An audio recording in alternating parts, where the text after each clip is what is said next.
श्री राम लक्ष्मण और परशुराम संवाद। नाथ शंभु धनुष भज निहारा, होई केउ एक दास तुम्हारा। आयुष काहि कयु किन मोहि, सुनि रिसाई बोले मुनि कोहि। हे नाथ, शिवजी के धनुष को तोड़ने वाला आपका कोई एक दास ही होगा। क्या आज्ञा है, मुझे क्यों नहीं कहते। यह सुनकर क्रोधी मुनि रिसाकर बोले, सेवकु सोजो करे सेवकाई, अरि करनी करि करियो लड़ाई। सुनो राम जेहि शिव धनु तोरा, सहस बाहु सम सो रिपु मोरा। सेवक वह है जो सेवा का काम करे, शत्रु का काम करने तो लड़ाई ही करनी चाहिए। हे राम सुनो, जिसने शिव जी का धनुष को तोड़ा है वह सहस बाहु के समान मेरा शत्रु है। सो बिल गाओ बिहाई समाजा, नाता मारे जय सब राजा। सुनि मुनि वचन लखन मुस्काने, बोले परशुधरी अपमाने। वह इस समाज को छोड़कर अलग हो जाएं, नहीं तो सभी राजा मारे जाएंगे। मुनि के वचन सुनकर लक्ष्मण जी मुस्कुराए और परशुराम जी का अपमान करते हुए बोले, बहु धनुई तोरी लड़काई, कभी न सिरिस कीन गोसाई। एहि धनु पर ममता कही हेतु, सुनि रिसाई कह भृकुल केतु। हे गोसाई, लड़कपन में हमने बहुत सी धनुनियाँ तोड़ डाली, किंतु अपने ऐसा क्रोध कभी नहीं किया। इसी धनुष पर इतनी ममता किस कारण से है। यह सुनकर भृगुवंश की ध्वजा स्वरूप परशुराम जी कुपित होकर कहने लगे, रे नृप बालक काल बस, बोलत तो ही न संभार। धनुष सम त्रिपुरारि धनु, विदित सकल संसार। अरे राजपुत्र, काल के वश में होने से तुझे बोलने में कुछ भी होश नहीं है। सारे संसार में विख्यात शिवजी का यह धनुष क्या धनु ही के समान है। लखन कहा हंसी हमरे जाना, सुनो देव सब धनुष समाना। का क्षति लाभु जून धन तोरे, देखा राम नयन के भोरे। लक्ष्मण जी ने हंसकर कहा, हे देव सुनिए, हमारे जान में तो सभी धनुष एक से ही हैं। पुराने धनुष के तोड़ने में क्या हानि लाभ। श्री राम जी ने तो इसी नवीन के धोखे में देखा था। छुअत टूट रघुपति न दोसु, मुनि बिनु काज करि कत द्रोसु। बोले चितई पर सुखी ओरा, रे सट सुनई सुभाय न मोरा। फिर यह तो छूते ही टूट गया, इसमें रघुनाथ जी का भी कोई दोष नहीं है। मुनि, आप बिना ही कारण किस लिए क्रोध करते हैं। परशुराम जी अपने फरसे की ओर देखकर बोले, अरे दुष्ट, तूने मेरा स्वभाव नहीं सुना। बाल को बोले, बधु नहीं तो ही, केवल मुनि जड़ जाने मोही। बाल ब्रह्मचारी अति कोही, विश्व विदित क्षत्रिय कुलद्रोही। मैं तुझे बालक जानकर नहीं मारता हूँ। अरे मूर्ख, तू क्या मुझे नीरा मुनि नहीं जानता है। मैं बाल ब्रह्मचारी और अत्यंत क्रोधी हूँ। क्षत्रिय कुल का शत्रु तो विश्व भर में विख्यात हूँ।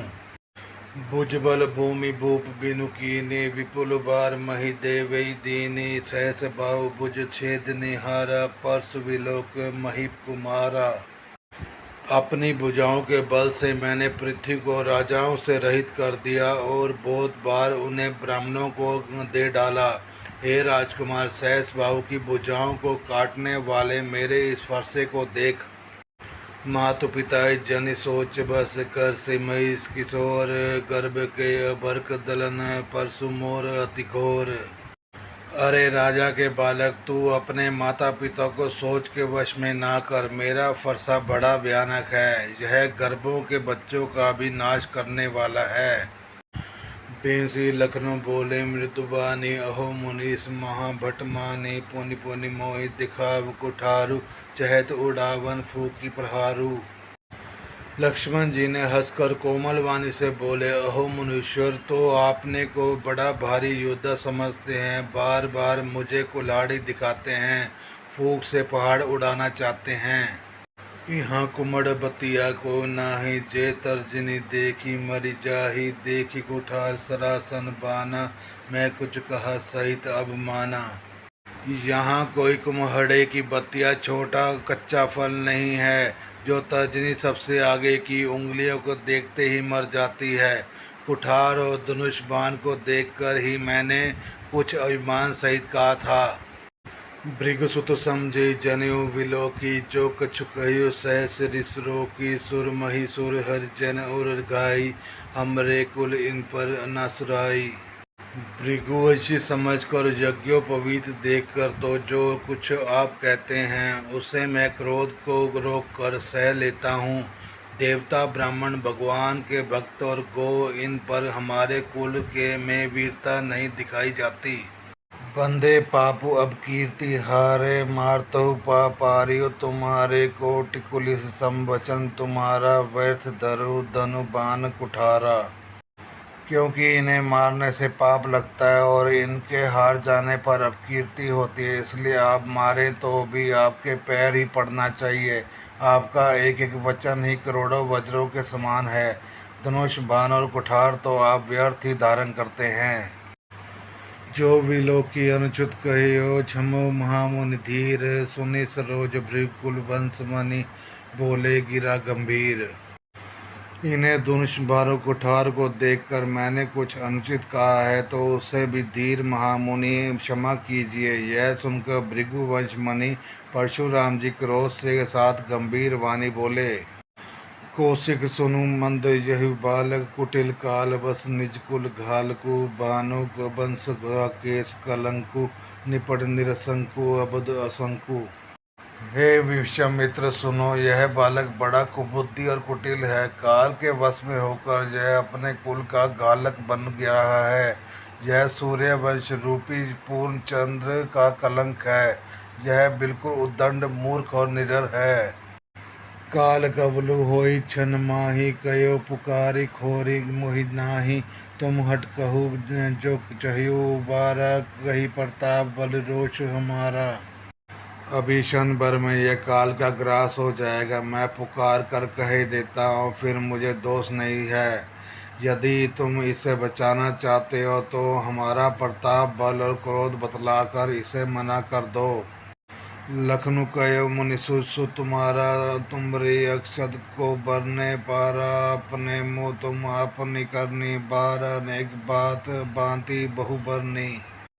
लक्ष्मण जी ने कहा, है मुनि, आपका सुयश आपके रहते दूसरा कौन वर्णन कर सकता है। आपने अपने ही मुंह से अपनी करनी अनेकों बार बहुत प्रकार से वर्णन की है। नहीं संतोषुता पुनि कछ कहियो, जन ऋषि रोकि दुसे दुख सहियो। वीर वर्ति तुम धीर अछोभा, गारी देत न पावु शोभा।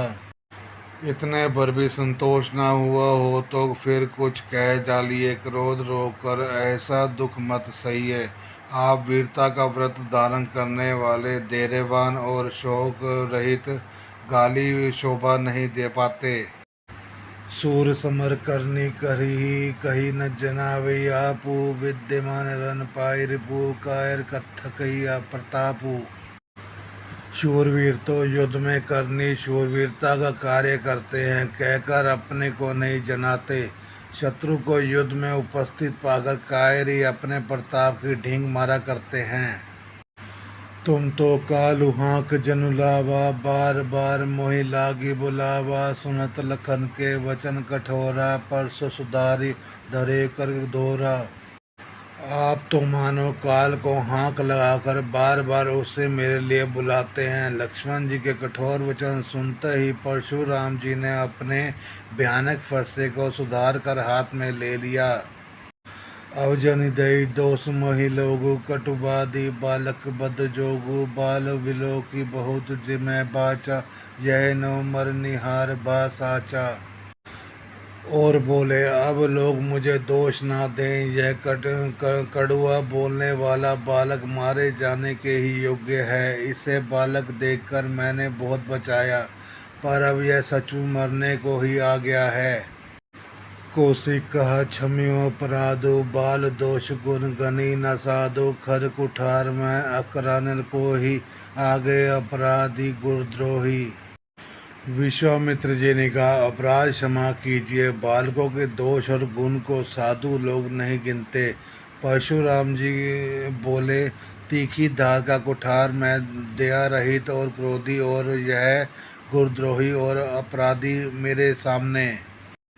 उत्तर देत छोड़्यो बिन मारे, केवल कौशिक शील तुम्हारे, नाता ही काट कुठार कुठारे, गुर उरिन होते श्रम छारे। उत्तर दे रहा है, इतने पर भी इसे मैं बिना मारे छोड़ रहा हूँ, सो हे विश्वामित्र, केवल तुम्हारे शील से प्रेम से, नहीं तो इस कठार कठार से काट कर थोड़े ही परिश्रम से गुरु से उरिन हो जाता। गादी सुनु कह हृदय हसी, मुनि हरियो सूझ, अयमय खांड न उखमय, अजु न बूझ अबूझ। विश्वामित्र जी ने हृदय में हंसकर कहा, मुनि को हरा ही हरा सूझ रहा है, अर्थात सर्वत्र विजयी होने के कारण ये श्री राम लक्ष्मण को भी साधारण क्षत्रिय ही समझ रहे हैं, किंतु यह लोहमयी केवल फौलाद की बनी हुई खांडा खड़ग है, ऊख की रस की खांड नहीं है जो मुंह में लेते ही गल जाए। खेद है, मुनि अब भी बेसमझ बने हुए हैं, इनके प्रभाव को नहीं समझ रहे हैं। कहो लखन मुनिशील तुम्हारा, को नहीं जान विदित संसारा, मात पिताए उरिन भय नीके, गुर रिनु रहा सोच बड़ जी के। लक्ष्मण जी ने कहा, हे मुनि, आपके शील को कौन नहीं जानता, वह संसार भर में प्रसिद्ध है। आप माता पिता से तो अच्छी तरह उऋण हो ही गए, अब गुरु का ऋण रहा, जिसका भी मैं बड़ा सोच लगा है। सो जनु हमरे माथे काड़ा, न दिन चली गए ब्याज बड़ बाड़ा, अब आनियो व्यवहारी बोली, तुरंत देव में थैली खोली। वह मानो हमारा ही मत्थे काड़ा था, बहुत दिन बीत गए, इससे ब्याज भी बहुत बढ़ गया होगा, अब किसी हिसाब करने वाले को बुला लाइए, जो मैं तुरंत थैली खोल कर दे दूं। सुनि कट वचन कुठार सुधारा, हाय हाय सब सभा पुकारा, भृगुवर परसु दिखावो मोहि, विप्र विचार वचनों निप दोही। लक्ष्मण जी के कड़वे वचन सुनकर परशुराम जी ने कुठार सहलाया, सारी सभा हाय हाय करके पुकार उठी। लक्ष्मण जी ने कहा, हे भृगु श्रेष्ठ, आप मुझे फरसा दिखा रहे हैं, पर हे राजाओं के शत्रु, मैं ब्राह्मण समझकर बचा रहा हूँ, तरह दे रहा हूँ। मिले न कबू सुबट रन गाड़े, द्विज देवता घरी के बाड़े, अनुचित कही सब लोग पुकारे, रघुपति सैनी लखन निवारे। आपको कभी रणधीर बलवान वीर नहीं मिले हैं, हे ब्राह्मण देवता, आप घर ही में बड़े हैं, यह सुनकर अनुचित है कहकर सब लोग पुकार उठे। तब श्री रघुनाथ जी ने इशारे से लक्ष्मण जी को रोक दिया। लखन उत्तर आहुति सरिस, भृगुवर को पुरकुसानु, बढ़त देखी जल संवचन, बोले रघुकुल भानु। लक्ष्मण जी के उत्तर से जो आहुति के समान थे, परशुराम जी ने क्रोध रूपी अग्नि को बढ़ते देखकर रघुकुल के सूर्य श्री रामचंद्र जी जल के समान शांत करने वाले वचन बोले। नाथ करु बालक पर छोहु, सूद दूध मुख करी न कोहु, जो पे प्रभु प्रभाव कछु जाना, तो की बराबरी करत अयाना। हे नाथ, बालक पर कृपा कीजिए, इस सीधे और दूध मुँहे बच्चे पर क्रोध न कीजिए। यदि यह प्रभु का आपका कुछ भी प्रभाव जानता, तो ये क्या ये बेसमझ आपकी बराबरी करता।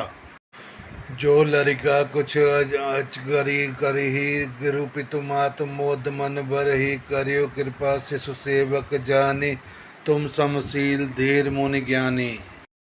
बालक यदि कुछ चपलता करते हैं तो गुरु पिता माता मन में आनंद से भर जाते हैं, अतः इसे छोटा बच्चा और सेवक जानकर कृपा कीजिए। आप तो समदर्शी सुशील धीर और ज्ञानी मुनि हैं।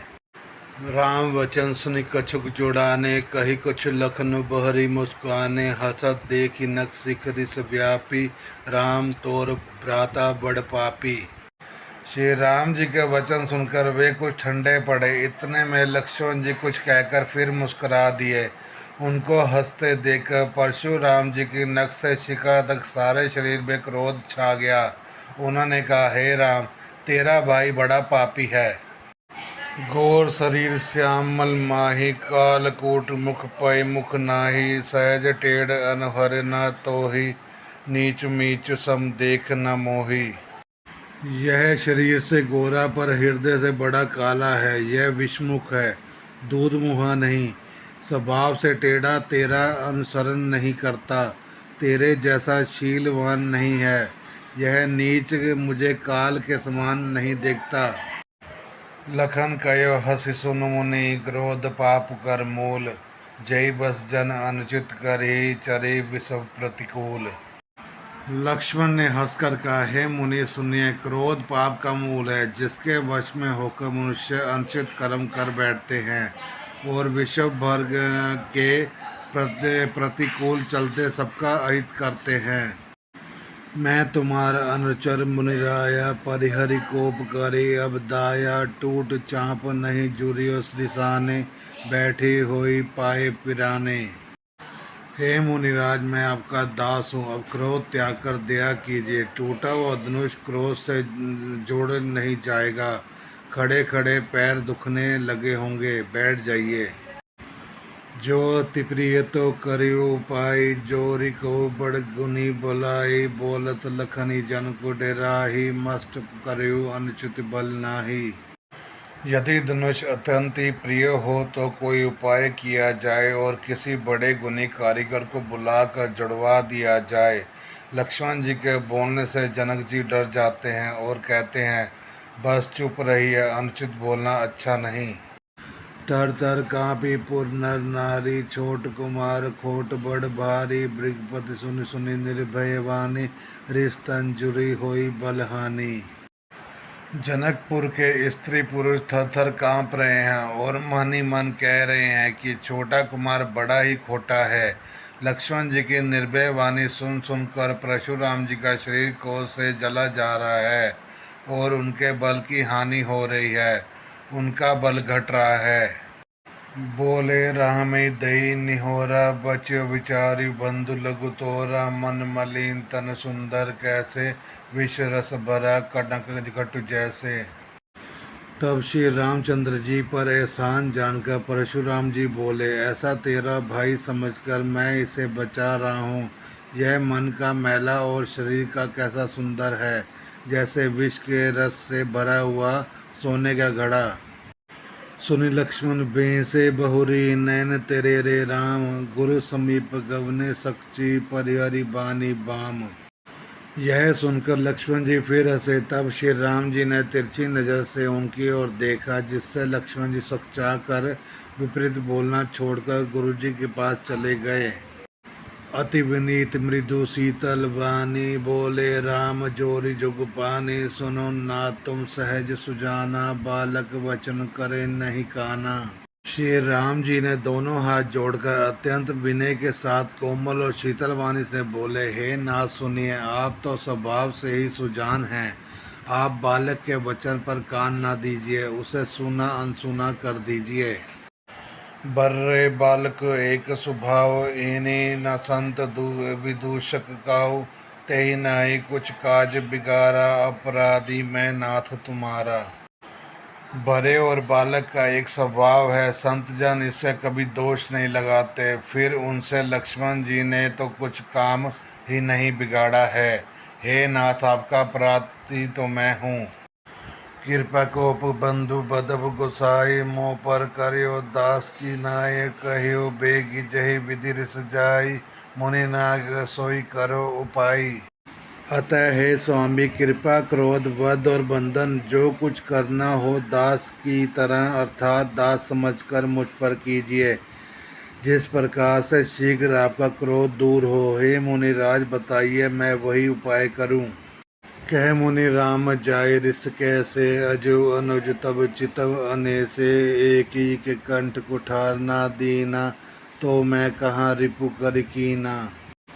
मुनि ने कहा, हे राम, क्रोध कैसे जाए। अब भी तेरा छोटा भाई टेढ़ा ही ताक रहा है। इसकी गर्दन पर मैंने कुठार न चलाया तो क्रोध करके क्या ही किया।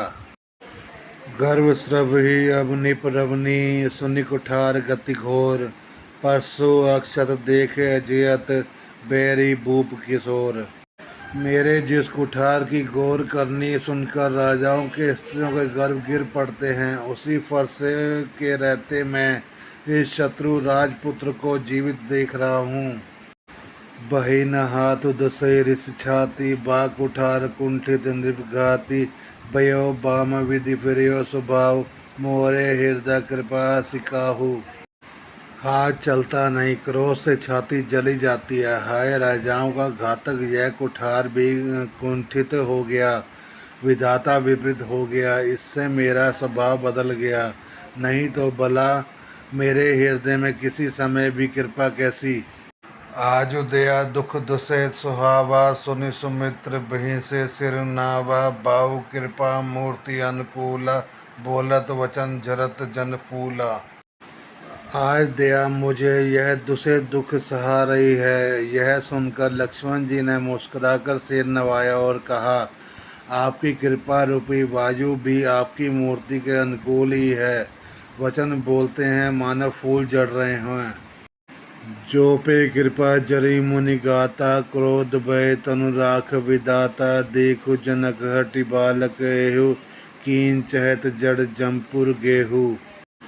हे मुनि, यदि कृपा करने से आपका शरीर जला जाता है तो क्रोध होने पर तो शरीर की रक्षा विधाता ही करेंगे।